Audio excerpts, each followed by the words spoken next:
Hello, everyone. It's Nikki Batgirl D'Angelo and Ben Lesnick here for another Bensday with Batgirl and Ben. Hey, Ben, how are you? Hey everybody. Yeah, good. Well, awesome. I just asked Ben if we could give away starter packs because it's Valentine's weekend and we all know what happens on Monday. So everybody but Marcus is going to get a starter pack. And Marcus, if you cry about it, Ben will give you one too. But I'm sure you just give it away to the next person anyway. Um, so what we're going to do is we're going to ask some questions. We're going to limit it to five today because we're going to give away five packages and that's it. And they're starter packages. The reasoning for this is maybe you have a friend, a family member, somebody that you work with that's on the fence. Here's a way to get them both games and get them in the game so they could start buying lots of ships. Ben won't agree to that That's though. not why we want to win the Ben won't game. agree. Well, we are called the enablers, the official yeah, the official organization for Star Citizen Addicts Anonymous is called the Enablers, and I'm sure you could read into why. I think we have 10 Idrises in our org, and It's a heck of a lot of interest. at least one Javelin. So my first question, which I am going to throw out there, which is from me, is that people keep on talking like they know the Corvette is coming out soon. Could you elaborate on that? Why would people think the Corvette is going to be announced soon? Because they like being wrong. Yeah, we're No, not even close, right? in fact, here, let me see if I can find this in my calendar. Okay. Uh,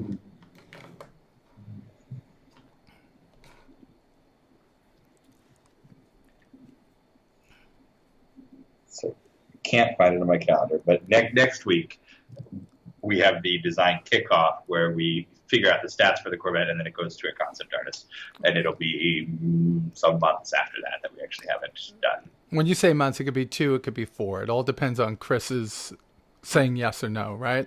Yeah, so Well, especially for yours too, large ships right? like that.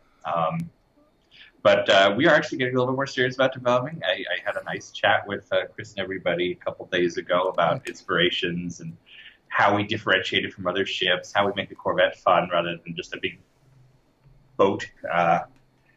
Okay. Uh, How do you feel about the Infinite Shoe Monkey's scimitar? I'm a fan. We'd like to do it. Okay. The bigger problem with that right now is, and, we looked at all those.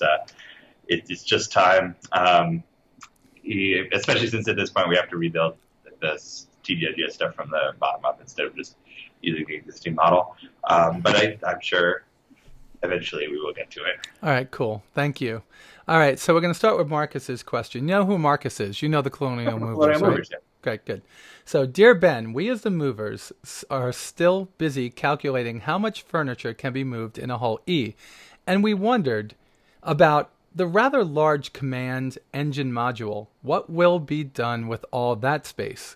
We imagine, of course, things like fuel storage, living quarters being there, but will there also be a bay for drones to transfer our cargo in space or external cargo bays? Extra internal cargo bays. Um, there not a drone bay. I can say that. Um, as for extra internal cargo space, I don't know that we've mapped out the decks yet. I assume there will be some amount of space for what are we calling them now? SCUs of cargo space, but don't know what it is yet. Okay. But pretty much any of the capital ships, you can grab them full of stuff if you want. Okay. So, Yoko Rose asks, and this is going to be where we start giving away some ships. And Marcus, if you want one, I'll buy you one myself, okay? I am happy to give him a starter pack. I Yeah. know it will go somewhere good. But you gave, well, not you, but Sandy gave him a glaive for his costume. Yoko Rose, Chris said one of the 10 for the chairman, sorry, one of the 10 for the chairman that we will, well, I guess I have to put this into my own words. Chris said that in one of the 10 for the chairman, we will only have a HUD when wearing a helmet. Will this be the same for wearing glasses or eyeglass or maybe a robotic eye? Yes, we have looked at exactly those use cases. So Okay. yeah, there will be things other than a full helmet. So like windshield or space glasses. We don't have a robotic eye in yet, but it's certainly a possibility. Okay, so that's Yoko Rose. And then Nimrod, Will there be capital ship launches, electromagnetic launchers or something? I think he's talking about like catapults and arrested landings using tractor beams or such in Star Citizen when landing on ships that are capable of carrying fighters. Yes. Okay, that was a Not simple such a question. Nimrod, is he? No, no. Yeah.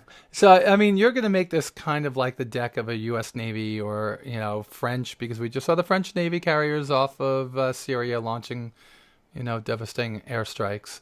But you're going to make it more like the deck of a real aircraft carrier, right? Yeah, in fact, one thing that I saw on Reddit the other day, made it out through one of our contractors' ArtStation pages, was somebody found some of the firefighter art we've done for the deck crews on the ship. So there's a whole lot of, there's a whole dance of how a carrier operates. We've got to excruciating detail on some of the different crewmen and the uniforms and how it all works, which is something Chris really likes to do. I mean, if you look back at Wing Commander, it was always, there was that ballet of the guy. Yes, I know. It was awesome. Yeah. I escaped or controlled or clicked past that so much after playing it for, 20 years? 30 years? When I was a kid, I skipped it. Now I watch it every time. Yeah, it's actually cool. The music is wonderful. When you go back to those days, that music was just amazing. So it's so good, especially if you can get back in the day, you would pay like $800 and you get a separate MIDI device, and that was what they wrote all the music on. So if you have like an MT32 for Wing Commander 1 and 2, an SC55 for Privateer, it's just beautiful. Okay. So Nimrod 77, you are one of the winners. Stink-Alot. Okay. What is with these people's names? They're all so self-effacing today. Nimrod, Stink-Alot. I don't know, but at the moment, one Hornet or Gladius can easily destroy a multi-crew ship for example, the Constellation in very little time. As time goes by, we are going to see the shield strength and hull armor of these larger ships increase so that the smaller ships on their own would not be able to do enough damage to overtake the shield regeneration rate and therefore could not destroy a large crew multi-ship. I mean, is that something that he should be thinking? He should absolutely be thinking that. Okay. Balance will change massively. In fact, we just this week brought in our first QA team here in LA. We've got 3 people. One of them is specifically for balance. Okay. Ship balance specifically. So. Okay. So are you looking, and his second question has to do with several smaller ships. Are you looking for several smaller ships or some task-specific ships to be the ones that are tasked with taking down these medium and larger ships? Is that what you're looking for? Yeah, I would see it as a role for the bombers, especially something like a... Gladiator. Yeah, Gladiator. Gladiator. Vanguard. Certainly, that should be your easy. And it should not, when I say easy, I don't mean press a button and you go, but that should be your torpedo run style thing on a larger ship. Something like Constellation I see as, going back to the Wing Commander analogy, as I always do, I see that as sort of the Corvette level ship. You can engage them as though they were a fighter or as though they were a capital ship. And then everything above that is more of a process. You want heavier weapons. Okay. Eric O'Neill has a interesting question. Is that General O'Neill? I don't know. Eric O'Neill. His son. It's his son. That's not good because we know what happened to his son. It's not his son. Are you able to provide any detail of what ships will be utilized in the initial release of the cargo mechanic? Now, that was said by the PU guys. Who's the associate producer of the PU? Jake Ross, is that right? Yeah, somebody in that area or maybe in Manchester said that they have to hack it into the current PU, but they're going to have some cargo missions in the near future. Yes. Okay, so can you elaborate with that information on what ships may be utilized for that? Well, as with anything in cargo, it's wherever there's space. So stuff like the Constellation, the Avenger, Titan, any ship with at least one SCU of cargo should be able to hoist a pallet when we start doing cargo missions. Okay. All right, and where are the other two? Here's Cosmic Trader. Now that larger ships will be in Arena Commander, will we see a larger bubble to fly in? If so, how soon? Could you explain like how the game space is going to expand over time? I think that's something that they want. A couple of the guys were talking about that right now we have Crusader, and then they're going to add the other planets inside of the Stanton system. Can you give us details, not dates and not promises, but how that expansion is going to take place from where we are now into the larger, more persistent Baby PU? Yes. So you're gonna see Crusader get its adjoining space environs, our and Microtech, the other planets that are already in our canon for that specific star system. So basically, I mean, it's like hopefully it's going to be like one of those pills you put in water and it turns into a dinosaur, and the dinosaur gets bigger and bigger and bigger. So that's a ridiculous analogy. I'm sorry. But yes, you'll see us fill out this one star system first, and then we will have a jump to the second star system. I would guess it will be next, but I can't say for sure. Okay. And you just see it grow outward from this nucleus. Arena Commander, which you mentioned Arena Commander in the question, right? I did at some point. So Arena Commander right now is kind of frozen in amber. It's still what it was, 3 months ago, 4 months ago. And it'll probably be paused there for a little while until we are totally satisfied with all the work we've been doing in the persistent universe, all the multi-crew, physics grid, so on and so on. Then we port that back to Arena Commander, so it's a bigger experience there also. That's perfect. So you're going to expand the universe in the PU, then expand the universe in Arena Commander. The PU is what we're using to actually develop, test, balance, and so on, and we'll be pushing it all back to Arena Commander as we go, at a future time. You just answered a lot of questions, though. Yay! Because you did. And I'm going to give you a for instance. People keep on asking when they're going to be able to have larger ships in Arena Commander, and that kind of comes after what you just said, right? Exactly. So, we've perfected I don't want to say perfect, nothing addresses is perfect yet, but we have developed the tech for the large ships in the large world maps in Crusader, and at some point we take all that and bring it back to Arena Commander. Because right now that space is too small for a freelancer or a constellation to really be useful. Absolutely. And the other thing we're doing with Arena Commander is we're going to include it with Squadron, because obviously, you would sit down on your ship and you would play Arena Commander on your space computer there, as you would on the Tiger's Claw or the Victory. So even if you only have Squadron 42, you'll still have Star Citizen Arena Commander, and you'll be able to play with people who can play Arena Commander in the universe. So we're kind of building that as a tie-in. So Arena Commander is not abandoned. Star Marine is not abandoned. They're just waiting as we perfect the technology. Awesome. You are amazing. And for the fifth package that we're going to give away, there's the last question for the people that have asked me questions. I'll take the rest of them and I'll put them into my pool for next week because I want to ask Ben a couple of questions too. And I'm going to pick this one just because I come from New York and I grew up in the 80s and kind of was forced to and wound up loving the New York Giants. So Lawrence Taylor.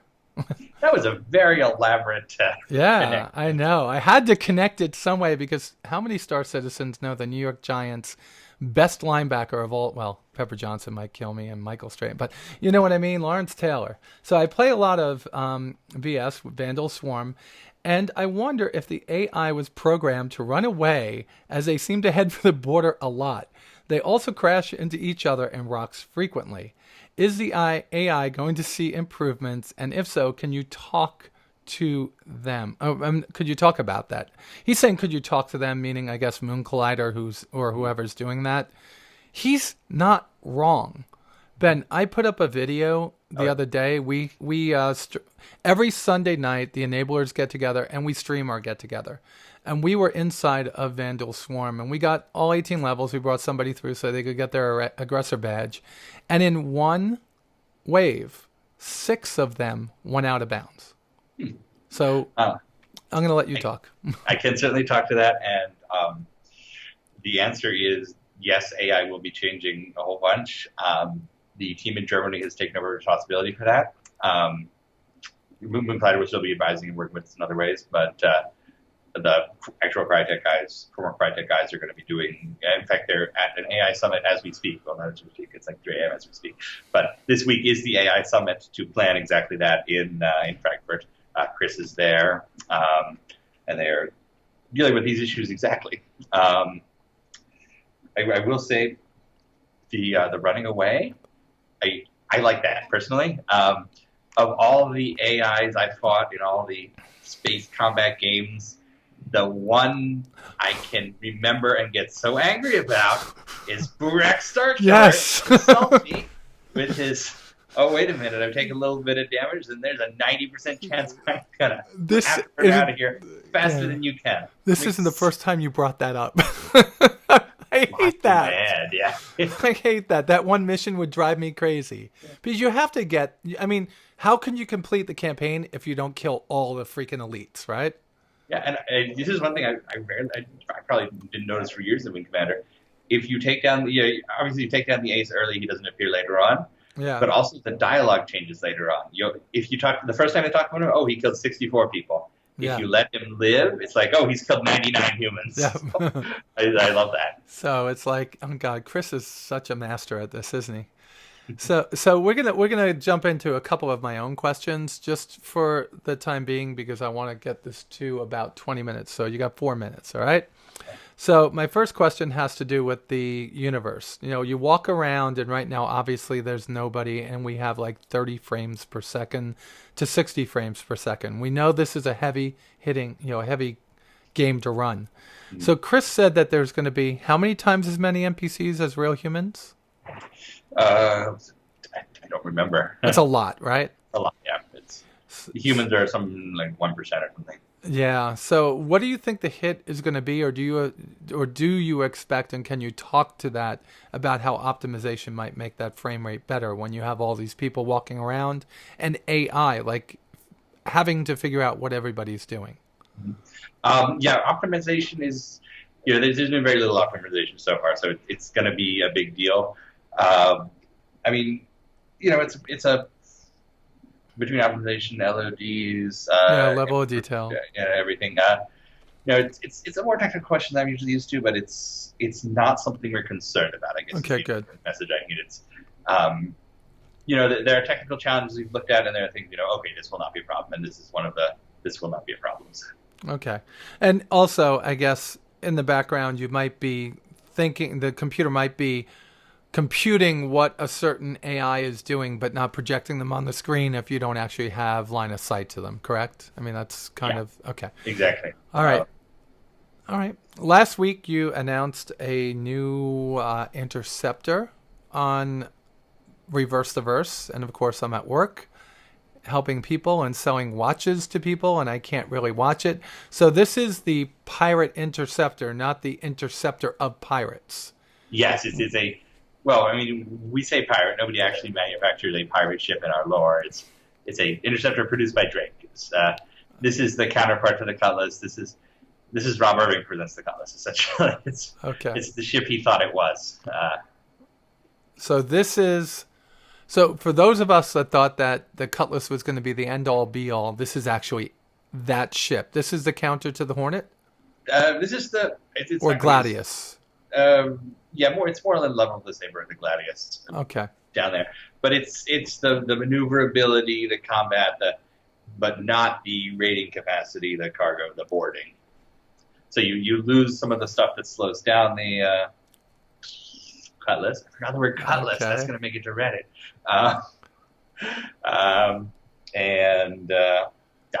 So will we see a name? What's the name of this ship? The writers are pushing for Monarch right now, Drake Monarch.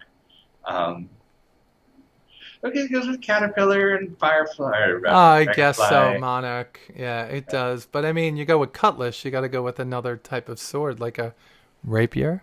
Rapier? No, we're not wasting rapier on this. Okay, I gotcha.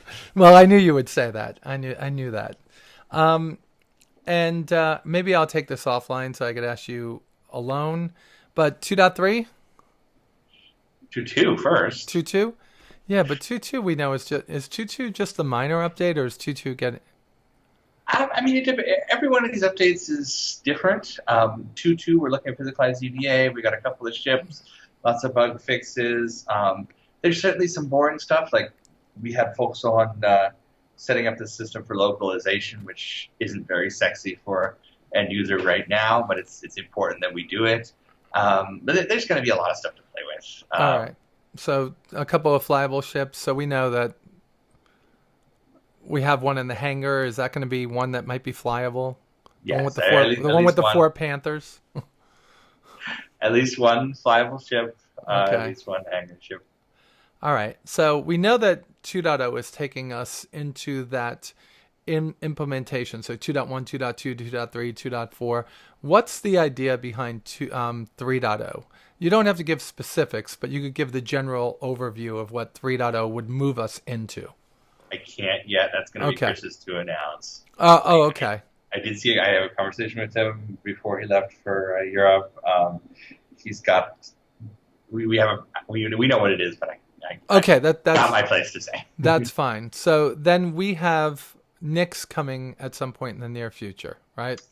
We've got Nix. We've got other locations in Stanton. We've got Terra. They're building all sorts of systems. Is there going to be a way for you to get from Crusader to Nix, or from the Stanton system to Nix, or are you going to have to log into Nix or log into Stanton? That'll be our first big jump. It won't necessarily match the map, but for this test, that'll be, you will jump to the new, whatever the second star system is. So it's not going to be a realistic jump, because later on, when the system is live, Nix is actually quite a number of jumps away from Stanton. Yes.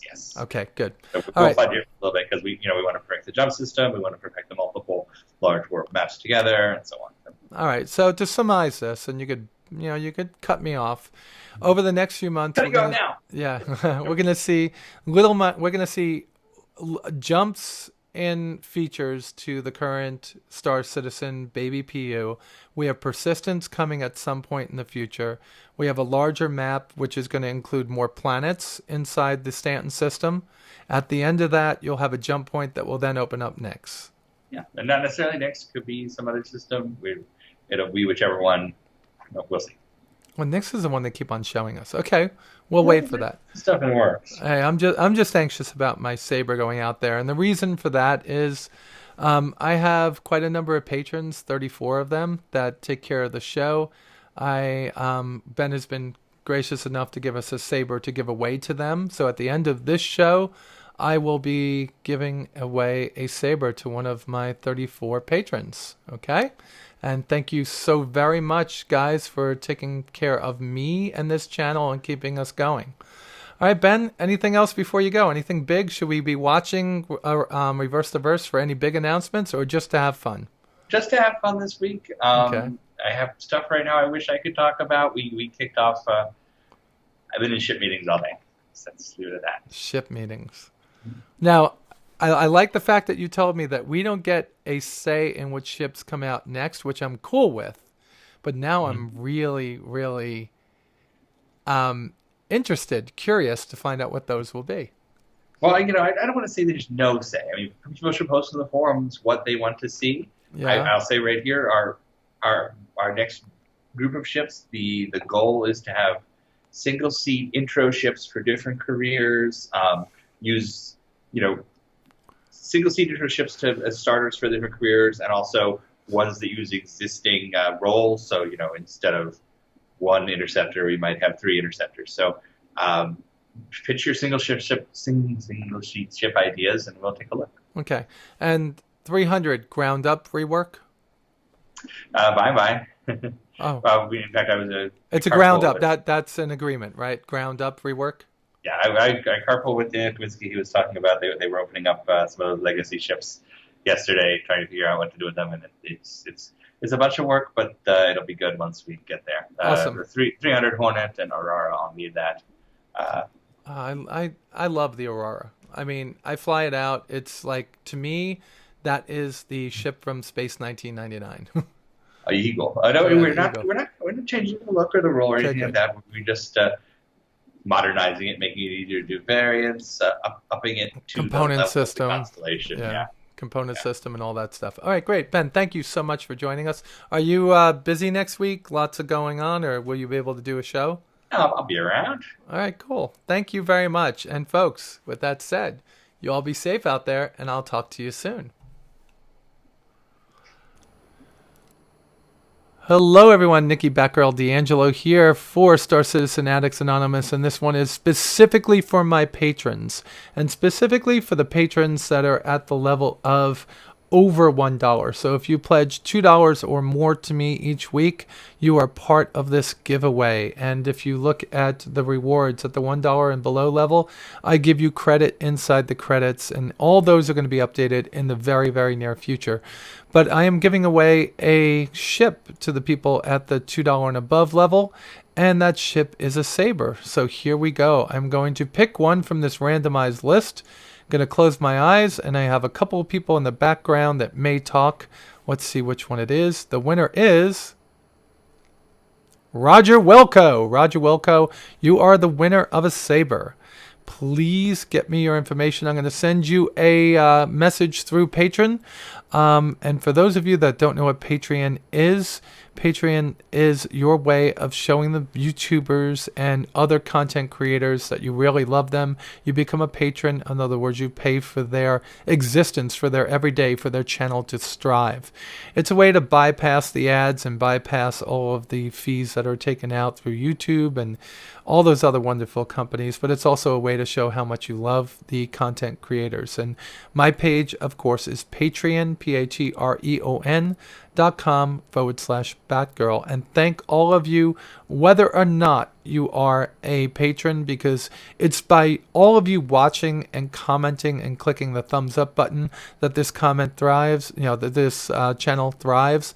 And these people that go the extra little bit by giving me the money it takes to pay my internet bill, to get my equipment, to upgrade my computer so I could keep these videos coming, they just get a very big extra pat and big giant thank you. Pat on the back and a big giant thank you.